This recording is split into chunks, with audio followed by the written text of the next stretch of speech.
حضرت مفتی تقی عثمانی صاحب فرماتے ہیں کہ سرکار دو عالم صلی اللہ علیہ وسلم کے بارے میں اللہ تعالیٰ ارشاد فرماتے ہیں کہ ہم نے آپ کو بھیجا ہی اس مقصد کے لیے تھا کہ آپ انسانیت کے سامنے ایک مکمل اور بہترین نمونہ پیش کریں، ایسا نمونہ بن جائیں جس کو دیکھ کر لوگ نقل کریں، اس کی تقلید کریں، اس پر عمل پیرا ہوں، اپنی زندگی کو اس کے مطابق ڈھالنے کی کوشش کریں۔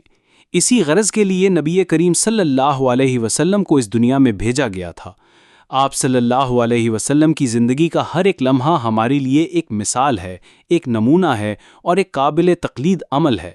ہمیں آپ صلی اللہ علیہ وسلم کی زندگی کے ایک ایک لمحے کی نقل اتارنی ہے۔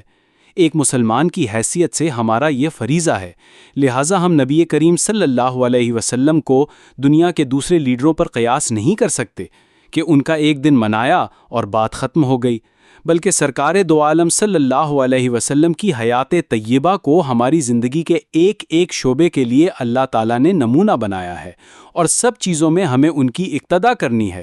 ہمارا زندگی کا ہر دن ان کی یاد منانے کا دن ہے۔ ریفرنس کے لیے یوٹیوب ویڈیو ڈسکرپشن ملاحظہ فرمائیں۔